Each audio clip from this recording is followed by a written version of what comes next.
বিসমিল্লাহির রহমানির রহিম। বাংলাদেশ জাতীয়তাবাদী স্বেচ্ছাসেবক দল সিলেট মহানগর শাখার কর্তৃক আয়োজিত আজকের এই মহৎ অনুষ্ঠানের সম্মানিত সভাপতি এপি মোহাম্মদ ভাই ও প্রধান অতিথি বাংলাদেশ জাতীয়তাবাদী স্বেচ্ছাসেবক দল কেন্দ্রীয় সংসদের সংগ্রামী সাধারণ সম্পাদক রাজীব হাসান ভাই, উপস্থিত অন্যান্য নেতৃবৃন্দ, উপস্থিত আমার সামনে সিলেট মহানগর স্বেচ্ছাসেবকের বিভিন্ন ইউনিটের নেতৃবৃন্দ, আসসালামু আলাইকুম। আসলে আমরা বিগত আন্দোলনের কথা আমার ছোট ভাই রাজীব সজীব বলে গিয়েছে, অনেক সুন্দর কথা।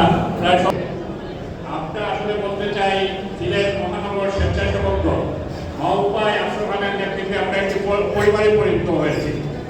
আমরা বিগত দিনে প্রোগ্রাম ছিল, আমরা একে অপরের কাঁধে কাঁধ রেখে মহানগরের প্রতিটি রাস্তায় আমরা সেই আন্দোলন সফল করার চেষ্টা করেছি। হয়তো আমরা এই পাষাণ সরকারকে হটাতে পারিনি, কিন্তু আমরা জনগণের কাছে আমাদের বিজয় অর্জন হয়েছে। কারণ 5 জানুয়ারি নির্বাচনে জনগণ এই সরকারকে লাল কার্ড দেখিয়েছে, মাত্র 5% ভোটের নিচে ভোট পড়েছে। আমরা আসলে ধন্যবাদ জানাতে চাই আমাদের নেতা জনাব তারেক রহমানকে। তিনি দেশের প্রতি প্রান্তে নেতাকর্মীদের খোঁজখবর নেওয়ার জন্য কেন্দ্রীয় স্বেচ্ছাসেবক নেতৃবৃন্দকে বিভিন্ন জেলাতে পাঠাচ্ছেন। আসলে এটাই আমাদের অনুপ্রেরণা। আমাদের বিপদের সময় আমরা দেখেছি আমাদের নেতা তারেক রহমান বিভিন্নভাবে আমাদেরকে খোঁজখবর নিয়েছেন। আমরা আসলে এবারকার আন্দোলনে একটাই আমি মনে করি সফলতা, আমরা একে অপরের বিভিন্নভাবে খোঁজখবর দিয়েছে। বিএনপি নিয়েছে, আমাদের কেন্দ্রীয় সংসদ নিয়েছে, আমাদের সিনিয়র নেতৃবৃন্দ নিয়েছে। আমি আরো বড় বেশি আশাবাদী ছিলেন এই জন্য যে আমি এবারের আন্দোলনে একটা জিনিস দেখেছি, যাদের পদবিটা যারা ওয়ার্ড পর্যায়ে থানা পর্যায়ে তারা কিন্তু আন্দোলনের বেশি আগ্রহী ছিল।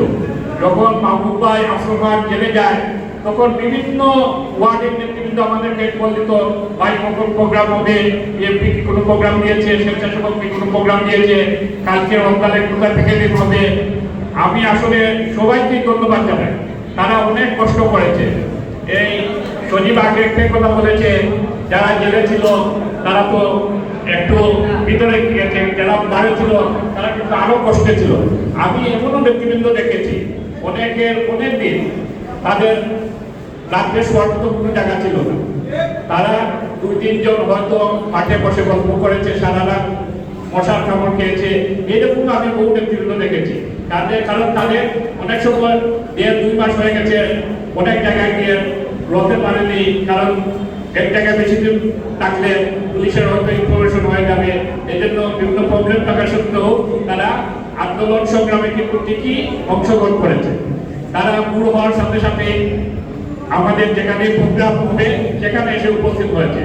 আমাদের কেন্দ্রীয় নেতা রাজীব ভাই একটি কথা আগেই বলেছে, সবাই কিন্তু আন্দোলন সংগ্রামের মাঠে থাকে না, কিন্তু আমরা সবাইকে নিয়ে ঐক্যবদ্ধভাবে আমাদের সংগঠন চালাতে হবে।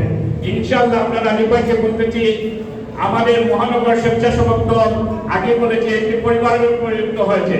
আমরা একে অপরের সাথে কাঁধে কাঁধ রেখে বিগত দিনের মতো আগামী দিনে আপনারা যে কর্মসূচি গ্রহণ করবেন এই সরকারের বিরুদ্ধে আমরা রাজপথে তা বাস্তবায়ন করব।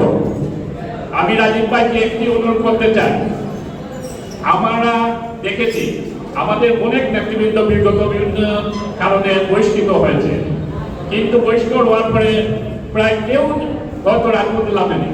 কিন্তু আমাদের মহানগর স্বেচ্ছাসেবক দলের ছোট ভাই পনির কিন্তু রাজপথের নীতি ছিল, তার কর্মী সমর্থকদের নিয়ে রাজপথের নীতি ছিল, সে মামলা খেয়েছে।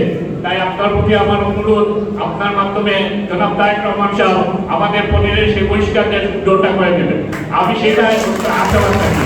আর আমরা আপনাদেরকে কথা দিচ্ছি, আমরা আগামী বিগত দিনে যেভাবে ছিলাম আগামী দিনে সেভাবে আমাদেরকে রাজপথে পাবেন ইনশাআল্লাহ। আল্লাহ হাফেজ। বাংলাদেশ জিন্দাবাদ, বাংলাদেশ জাতীয়তাবাদী স্বেচ্ছাসেবক দল জিন্দাবাদ, শহীদ জিয়াউর রহমান, দেশ বেগম খালেদা জিয়া জিন্দাবাদ, আগামী রাষ্ট্রনায়ক তারেক রহমান জিন্দাবাদ।